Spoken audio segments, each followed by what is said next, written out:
Hello, everyone, and welcome to RacerTV.com for our GNCC live preview as we get set to kick off a season of epic proportions here in 2014 in the AMSOIL GNCC series presented by Maxxis. I'm Rodney Tomblin along with Jason Hooper from Racer TV, our producer, actually. And, Jason, I know that we get a chance to see a lot of different things over the course of a 13-round series. And this year, as we get set to kick things off, 13 rounds to go still, and we haven't even started. There's a lot of questions in the air right now, and you know, I guess right now it's a good way for us to break it down because there's a lot of different elements here this year, man. We're talking rookies, we're talking contenders, and we're talking champions that have got a lot to work with as far as trying to defend those titles. And I guess first and foremost, man, rookies would probably be the best way to start, and starting with the ATV side of things, since they're going to be starting first. We've got a few of those guys that have moved up here in 2014, and it's looking like it's going to be a dog-eat-dog world as far as the rookies are concerned. Yeah, one that stands out to me is Jay Shadron going to completely skip the XC2 class, raced at the Ironman last year, the final round in XC1, and finished 5th overall in his first ever XC1 Pro race. So I guess finish like that, there's no sense in even messing with the Pro-Am class. He's going straight to the XC1 class. I think it's cool. Yeah, and with a solid finish like what we saw him there at the Ironman, plus the speed that this kid obviously has. I mean, we've seen it from the youth ranks right on up through the amateur ranks, the college A ranks, and to be able to move right into the XC1 Pro class into the year and be a contender for a top 5 like that, that's pretty impressive stuff. Now, you know, he's skipping that XC2 Pro-Am class, but there's a few guys that are actually moving up from the XC2 Pro-Am class. Bryson Neal, the champion of that class, he spent 1 year in that class, a phenomenal rider, there's no doubt. Actually, I think a couple of years in that class, but regardless, a phenomenal rider, and he makes that move up, and I think it's the right move for him right now as well. Yeah, for sure. You know, win the championship, move up. I like that move for sure. It's going to be interesting to see how he does. He raced a couple races at the end of last year in the XC1 class and didn't light the world on fire like you might have expected, and it'll be interesting to see. You know, so this current crop of XC2, they didn't win any overalls like, you know, Walker Fowler and Brian Wolf did a few years ago, so it might be better for him because they're coming in with a little bit lower expectations. You know, Fowler had won overalls from the second row, moves into XC1, and everybody's like waiting for him to dethrone Chris Borch, which might have been a little bit unfair in his first crack at it. And so these guys might be able to fly under the radar with a little bit less pressure and maybe pull off a couple wins. I think you're right. It's an extreme possibility. There's no doubt about it, especially with the fever that these guys ride with. We're talking about Neal. He's used to winning. Every class that he steps up in, he moves to the front of the class right off the bat. Same thing goes for Jay Shadron. He was one of the top contenders, and also a couple guys we haven't mentioned yet, but Lane Wolf and also Josh Merritt are going to be moving up to the XC1 class from the XC2. Now, those riders, we didn't really get to see out of them, I think, in the XC2 Pro-Am class what they're truly capable of. I think we might actually get to see those guys shine now that they're on the front row. Yeah, you know, moving up, getting a race head-to-head with some of the best racers in the world is only going to help those guys, and they're young. They're going to progress really, really quick. So it's going to be an interesting year. Yeah, I said Lane. Actually, I meant Landon Wolf is what I meant. But regardless, we're just going to call him Fast because, I mean, the kid's good. I think it amazes me how deep the field has gotten now in the XC1 Pro class, just with the addition of the new rookies in the ATV side of things. Now, switching things over to the motorcycle side of things. About a deep field wow, that's a big one there. Okay, so we've got 3 big guys moving up into the XC1 class this year. We've got past champ in the XC2 class, Jason Thomas, moving up. A guy who won 7 XC2 races last year but didn't get the championship, Andrew DeLong. And then a total newbie to the entire off-road racing scene, Ryan Sipes, former motocross and supercross racer coming into the off-road world. So those are 3 heavy hitters that are going to be new faces on that front row. And I think each one of them are going to be contenders for podium positions and quite possibly even wins. Now, I don't know a lot about Ryan and his off-road endeavors. I have heard that he is quite talented in the woods and in conditions like this, so they are expecting him to excel, and it's going to be interesting to watch how that transition he makes from the supercross and motocross. I mean, I know it's very physically demanding to race motocross for 30 minutes and supercross for 20 laps and stuff, man, but we're talking 3 hours of intenseness out here. Yeah, I'm sure there will be some a steep learning curve at some of the races. Maybe a race down here in Florida, which is historically proven to do well for former motocross guys. But, you know, Ryan raced Kentucky GNCC in Sparta, I don't know, 5-6 years ago, and his brother Justin both did that. He raced the ISD this past year on the club team, was 3rd overall in the club, won his division. So he has some experience off-road. We saw him do some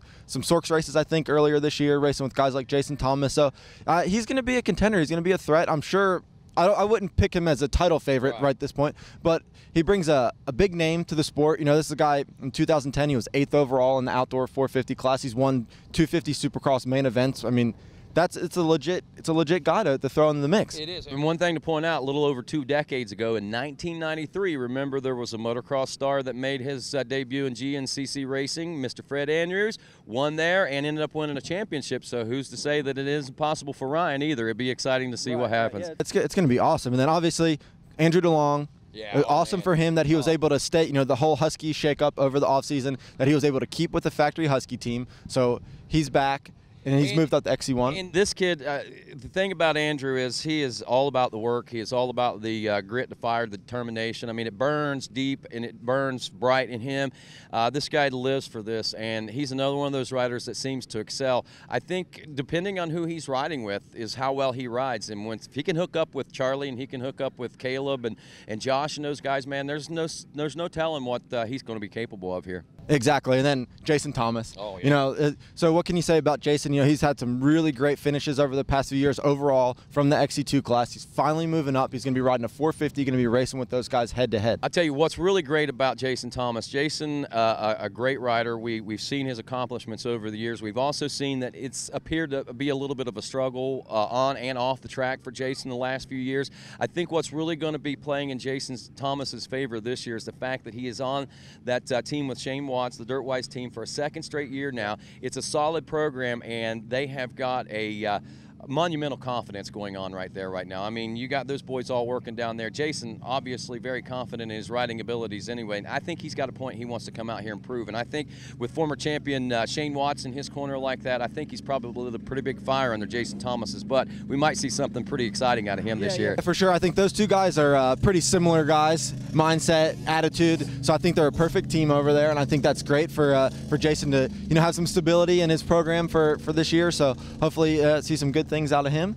For sure. And let's see, those are 3 of the XC1 rookies. Are there any more that we can think of off the top of our head? We have some guys that are going to make some appearances. You know, like Mike Brown is supposed to be racing here for Husky again. There's rumors that Shane Watts might be racing pro. He might be racing XC2. We don't really know. We'll find out. I probably won't find out till about 1 o'clock on Sunday afternoon. But those are the big contenders as rookies, new guys moving into that class. And speaking of contenders, let's go ahead and talk about the contenders. Let's look at the ATV side of things again as far as the championship contenders. Obviously, you've got the fire that was lit last year, 2 years ago, with that first couple wins there that Walker Fowler was able to achieve. Chris Bithel's always going to be a huge threat, especially with his another season under that, with that Suzuki under his belt. He's going to be phenomenal, and he was looking great last year before he had the injury. And then you got Adam McGill, who we always know is an unknown variable, but that guy is always capable of taking a win and surprising people. And if he can get it going and string a couple wins together consistently, he might be a championship contender himself. Yeah, those are 3 guys who have legitimate shots at winning every single race and legitimate shots at potentially knocking off Chris Borich. You know, they've all won races. They've all won multiple races. They've all beat Chris heads up when, you know, at times in the past few years. So it's going to be awesome. You know, Bithel looked great last year on that Suzuki. He had some weird stuff happen. He led a lot of laps. Oh, yeah. A whole lot of laps. So I mean, I think Chris, you know, another year in that program is going to be awesome for him. He's going to be right up there. And when him and Borich team up, you get the Killer Bees back in action. Those 2 guys, I feel like they run a race pace that I'm sure feels like trail riding because they're such good friends, and they can do some real serious damage. And obviously you can't forget Fowler. Oh no. I mean, and then Adam McGill. It's pretty stacked class. And there might be a couple of those rookies that could be showing face out there. I mean, you've got also Kevin Yoho that could possibly break into the top 5. He's been getting so much better. I mean, it's like so close to the podium. He's just so close to the podium every race. And you got, you know, Jeff Pickens got a podium last year. Johnny Gallagher got a podium last year. So there, I mean, there's a lot of guys in that ATV class that can just mix it up and can get in there and surprise you. And, you know, so it should be good. I think there's a lot of contenders there as well. We mentioned the rookies and stuff, but contenders as far as the bike side of things, I think we've got the rookies that we mentioned, and then we've got guys like Thad Duvall, Josh Strang, Chris Bach, Charlie Mullins. You know, we've got the last 4 champions. Yeah. You know, we got Paul Whibley, who has 2 championships. Josh Strang has 1, Charlie Mullins has 1, and Caleb Russell has 1. So that's 4 guys, the last 5 championships in the class, all racing right now, all in peak physical condition. You know, everybody's ready to go. And so any of those guys could win the championship this year, and they've done it before. No, and you know, just breaking it down just a little bit, I mean, just thinking about it, I mean, Josh Strang, he didn't get a chance to really shine as bright as I think he's going to be able to shine this year with, I mean, he had that year off, he had the years of injury, and I think last year was kind of a rebuilding year for him. I think we can expect to see a lot of great things out of him. Chris Bach, ultra consistent. There's no doubt about it. He got number 3 last year, and if he can stay consistent like that and get a couple of race wins, he could be a contender just like that. And there's a few other guys that we were talking about. Paul Whibley, another. Yeah, well, obviously, you know, Paul was out a bunch of last year. He had that sports hernia injury. Came back, raced the last 2 races and podium both of them. Yeah. I mean, so I think Wibbs is going to be back. You know, Josh Strang tore his MCL at Steel Creek and continued to race through it. Struggled. I think he got 5 podiums last year. Didn't get a win. But he's got support now from the AmPro Yamaha team on top of his title sponsor, Rocky Mountain, and he says he feels better than ever on the Yamaha, likes it better than the cow. He feels like he did on the Suzuki day, so he might be back. You know, Thad won a race last year for his 2nd race win, so he's always a threat to win at any track, at any time. He just needs to find that Chris Bach consistency, and he'd be up there. Now, Bach, he had 2 podiums last year. He needs to what's going to be a test for him is on this new JCR Honda rod to see if he can find that next level of speed to get a win, because he hasn't done it yet. He's got a 2nd in Florida before. He's a podium threat guy, but I know he wants to win races, and he needs to find that next level of speed to get up there for me to consider him a legitimate title contender. He is always a podium contender. Until he wins a race, he won't be a championship contender. I know that's what he's going to be looking for. Another rider, Jason, that I think that we failed to mention right now that may or may not be a title contender just simply because of last year's circumstances and things, and who knows how things are now, but Stu Baylor is another name that we haven't even mentioned right now as far as the XC1 Pro class is concerned, and you know, he could be an ultra threat at any time as well. I mean, he is obviously lightning quick. The only question is how strong is the wrist?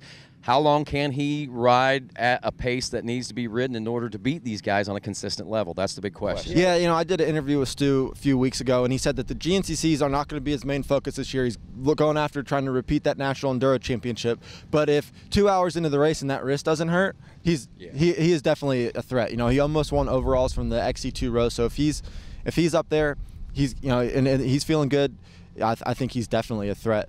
But the big threats for the championship, we got to talk about the 2 guys that are going to have the #1 plate on their machines. Yeah. Obviously, ATV side of things first again, Chris Borich. He's got 5 championships under his belt already, 67 wins. He's tied right now with Bill Balance for the most ATV wins overall in GNCC racing. And on his next win, I'm not even going to say if, but when he takes his next win, if it's here in Florida, Georgia, wherever it is, he will tie Barry Hawk at 68. Now, Barry Hawk has 68 on both ATV and motorcycles, but at that point, Chris will be the winningest ATV racer, and once he gets that 2nd win this season, then all of a sudden he's a man all by himself. You know what I'm saying?